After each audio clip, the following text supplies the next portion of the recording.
अस्सलाम वालेकुम एवरीवन, कैसे हैं आप लोग? उम्मीद है ठीक ठाक होंगे। आस्क गौहर ख़ान में आप एक बार फिर आपको वेलकम है। क्विकली शॉर्ट वीडियो बनाते हैं 10-12 मिनट की और आपको चीज़ें एक्सप्लेन कर देता हूँ। काफ़ी टाइम बाद वीडियो बना रहा हूँ। तो आज बात करते हैं पहले कि मलेशिया के हालात क्या हैं और मुझे इंक्वायरीज़ तो क्योंकि मेरा नंबर पुराना है वो उसके ऊपर है। नंबर भी मैं आपको बता दूंगा, जो मेरा पुराना नंबर है वो चेंज हो गया है। मैं आपको नया नंबर इसी वीडियो में आ रहा होगा थ्रू आउट। जो आप वीडियो देख रहे हैं तो पुराने नंबर पे मुझे मैसेज मत कीजिएगा कि वो किसी भी वक्त बंद हो जाएगा। समहाउ वो नंबर जो है वो रिन्यू नहीं हो सका 1 साल के बाद हमारी कोताही की वजह से। तो अब मैं आपको नया नंबर शेयर कर दूंगा, आप मुझे उस पर कांटेक्ट कीजिएगा। दूसरी चीज़ ये कि मलेशिया के हालात as you know, economy stable है, मुस्लिम कंट्री है, सब कुछ सही है, लेकिन लेबर के हिसाब से जो है वो लेबर बहुत ज़्यादा है यहाँ पे, लोग बहुत ज़्यादा हैं और काम बहुत कम है। और आजकल पिछले कोई कोविड के बाद से सख्ती होते होते होते काफ़ी ज़्यादा सख्ती हो गई और हमारे करतूत आपको पता ही हैं। पिछले, अगर आप लोग अपडेट नहीं रहते तो पिछली वीडियोस देखा करें। यहाँ का जो पेज है इमिग्रेशन का वो सब्सक्राइब कर लें फेसबुक पे या टिकटॉक पे, तो आपको अपडेट्स मिलती रहेंगी। पिछले 1 महीने में हमने काफ़ी ज़्यादा नाम रोशन किया है पाकिस्तान का यहाँ पे, तो उसकी वजह से मज़ीद सख्तियाँ होती जा रही हैं। तो 2 इम्पॉर्टेंट बातें हैं। जो लोग अभी पाकिस्तान से, तो मुझे लगता है 80% लोग मूव करना चाहते हैं क्योंकि हालात ऐसे हैं। तो मैं आपको 2 चीज़ें इंपॉर्टेंट बता देता हूँ। एक तो ये कि जिस बंदे को भी बिज़नेस करना है और प्रॉपर बिज़नेस करना है वो मलेशिया का रुख करे। और अगर उसके पास लिमिटेड पैसे हैं तो उसके लिए सर्वाइव करना बहुत मुश्किल हो जाएगा। लिमिटेड से मतलब ये कि अगर आपके पास 1 लाख रिंगिट से कम है तो आपको सर्वाइव करना यहाँ मुश्किल हो जाएगा अपनी फैमिली के साथ। सिंगल आदमी फिर भी सर्वाइव कर सकता है, क्योंकि इस वक्त कोलालमपुर में वीज़ा लेना जो है पाकिस्तानियों के लिए इट्स वेरी डिफ़िकल्ट। आपको A to Z सारे लॉज फॉलो करने पड़ते हैं, जिसमें आप सब कंपनी खोलेंगे। कंपनी खोलने के बाद आप अपना उसका paid up capital 5 lakh ringgit होना चाहिए अगर 100% फ़ॉरेन कंपनी है। और आप सेलेक्टेड चीज़ों पे काम कर सकते हैं, सारी चीज़ों पे काम नहीं कर सकते। उसके बाद ऑफिस होना चाहिए, ऑफिस एड्रेस होना चाहिए, साइन बोर्ड होना चाहिए, टेलीफोन लाइन होनी चाहिए, इंटरनेट होना चाहिए, काउंसिल है उसका चाहिए। ये सब चीज़ें होंगी। आपका बैंक अकाउंट खुलेगा। बैंक अकाउंट खुलना भी मुश्किल है आजकल। दूसरा ये कि इसके बाद आपको इमिग्रेशन में कंपनी रजिस्ट्रेशन करानी पड़ेगी। वो भी एक समझ लें कि दरिया पार करने वाली बात है। अगर आपके पास लिमिटेड पैसे हैं और आप जो है वो आपका बिज़नेस छोटा है, तो अगर आपके पास पैसे ज़्यादा हैं तो फिर ये सारे काम हो सकते हैं।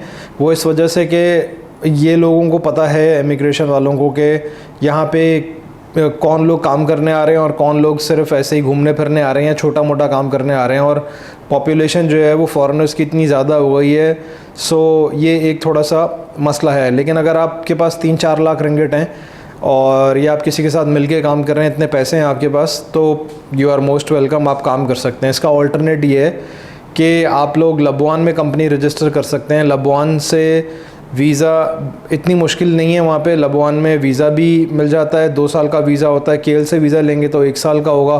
2 साल का बहुत मुश्किल से वीज़ा मिलता है, बहुत ही मुश्किल से। उसके लिए सैलरी हाई दिखानी पड़ती है और उसके बाद आपको टैक्स भी ज़्यादा भरना पड़ता है। तो लबवान, जिसको नहीं पता वो गूगल करके देख सकता है। लबवान एक स्टेट है मलेशिया की दूसरी, तो आप वहाँ का वीज़ा लेके यहाँ पे रह सकते हैं, काम कर सकते हैं, अपना मार्केटिंग ऑफिस यहाँ पे खोल सकते हैं। उस पर आपको वीज़ा भी मिल जाएगा।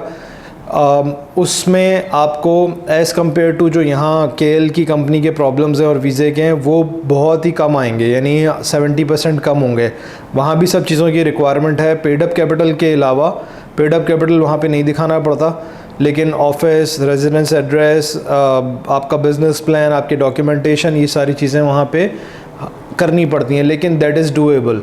लेकिन वहाँ पे पैसे थोड़े से ज़्यादा लगते हैं, तो आप वहाँ पर अपनी कंपनी रजिस्ट्रेशन करा सकते हैं। जैसे जैसे वक्त बढ़ता जा रहा है, लोग आते जा रहे हैं, वैसे वैसे जो कंपटीशन है वो भी ज़्यादा होता जा रहा है और इमिग्रेशन के लॉज स्ट्रिक्ट होते जाते हैं। और मेरे से बहुत से लोग पूछते हैं कि हम वहाँ आ जाते हैं, वहाँ आके काम शुरू कर लेते हैं। अगर आपके पास इतने पैसे हैं कि आप सबको यहाँ ले आएँ और यहाँ रहते रहते आपको काम करना है, क्योंकि यहाँ रहते रहते वीज़ा कन्वर्जन 99% इम्पॉसिबल है। और फिर जैसे मैंने बताया कि वीज़ा जो है वो आप यहाँ पर आएंगे तो कन्वर्जन मुश्किल है, आपको एग्ज़िट करना पड़ेगा। पाकिस्तानियों को 1 महीने की एंट्री मिलती है और उसके बाद फिर एक्सटेंशन कराना मुश्किल है, एक्सटेंशन पे भी पैसे लगते हैं। इट्स बेटर कि अगर आपको मूव करना है पहले अपना प्लान बनाएं और उसके बाद सारी चीज़ें जब आप फ़ाइनल कर लें, आपके पास अमाउंट हो, तो फिर आप कोई डिसीजन लें। और अगर आपकी फ़ैमिली बड़ी है तो एक बंदा आ सकता है, एक बंदा आ जाए यहाँ पे देख ले। कुछ लोग आए नहीं हैं कभी, तो वो लोग आके देखना चाहते हैं कि यहाँ पे कैसा काम चल रहा है। और यहाँ पे हर तरीके का काम है, हर तरीके का काम चल रहा है और हो भी रहा है।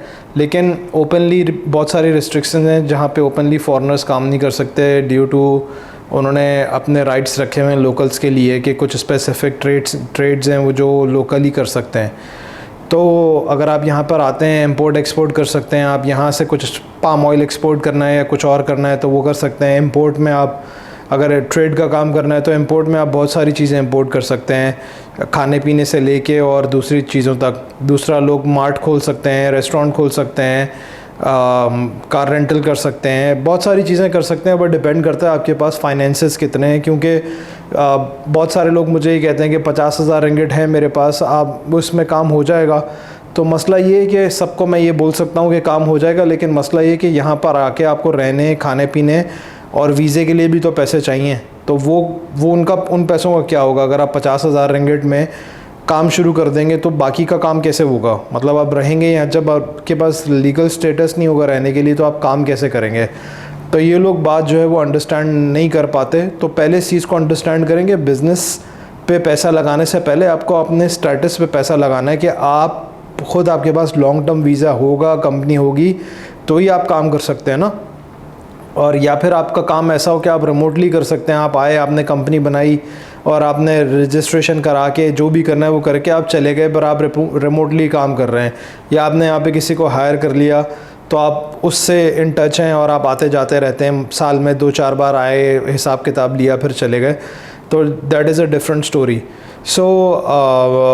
दोबारा से बता रहा हूँ कि नंबर जो है वो चेंज हो गया हुआ है मेरा। अगर आपने मुझसे कांटेक्ट करना है तो आपको मैं नया नंबर नीचे मेंशन कर दूंगा, इस वीडियो पे पूरी पे चल रहा होगा नया नंबर। पुराने नंबर पे मैसेज मत कीजिएगा क्योंकि वो नंबर किसी भी वक्त बंद हो सकता है, उसका बस व्हाट्सएप ऐसे ही चल रहा है। जब भी वो नंबर कोई एक्टिवेट करेगा तो वो नंबर रिसाइकिल हो गया एक्चुअली। अपना ख्याल रखिए। जब तक इस वीडियो को यहीं तक एंड करते हैं, और जो लोग सीरियस हों प्लीज़ वही लोग मैसेज करें। और मैंने एक और चीज़ भी बतानी थी कि जो लोग मुझे प्रॉपर मैसेजेस करेंगे मैं उन्हीं का ही रिप्लाई करूँगा। जो लोग प्रॉपर मैसेज नहीं करेंगे, हाय हेलो और टाटा बाय बाय वाले मैसेजेस का मैं रिस्पांस नहीं दूंगा। आपका कोई इंक्वायरी है, आप मुझे सलाम दुआ ज़रूर करें, उसके बाद एक वॉइस मैसेज भेज दें कि जी मेरी ये इंक्वायरी है, उसमें पूरी डिटेल बता दें कि आपकी क्या इंक्वायरी है, आपके कितने डिपेंडेंट्स हैं, आप क्या करना चाहते हैं, आपके पास फाइनेंस कितना है। बातें करोड़ों की और दुकान पकौड़ों की वाली बात मत कीजिएगा प्लीज़, क्योंकि मुझे ज़्यादातर मैसेज आते हैं। कोई कहता है मेरे पास 5 लाख रिंगिट हैं, कोई कहता है मुझे 1 मिलियन से काम करना है, कोई कहता है मुझे बजट होटल ख़रीदना है। मेरा टाइम ज़ाया करने के बाद जो है उनका कोई अता पता नहीं होता कि वो कहाँ गए। सो प्लीज़ हालात को भी समझें, दूसरे की टाइम को भी वैल्यू दें। और अगर आप इंटरेस्टेड हैं और सिंसियर हैं तो आप मुझे तभी मैसेज कीजिए ताकि मैं आपको बाकी की डिटेल इन्फॉर्मेशन बता सकूं। प्रोसेस मैंने पूरा बता दिया है आपको। आपका काम है सिर्फ पैसे, आपको फाइनेंसेस अपने सारे सबमिट के और फाइनेंसेस का बताना है कि आप ये अफोर्ड कर सकते हैं या नहीं। ऐसे यहाँ पर आके और फिर अपने जो पैसे आप लेकर आएंगे वो भी ज़ाया करने का कोई फ़ायदा नहीं है। किसी की बातों में मत आइएगा कि यहाँ पे इतना काम चल रहा है, ऐसा हो रहा है, वैसा हो रहा है। ग्राउंड रियलिटी हमेशा डिफरेंट होती है, तो रियलिटी चेक ज़रूर कर लें। तो अपना ख्याल रखिएगा। इंशाल्लाह एक और वीडियो में मैं आपसे मिलूँगा इंशाल्लाह very soon. Thank you very much. अल्लाह हाफ़िज़।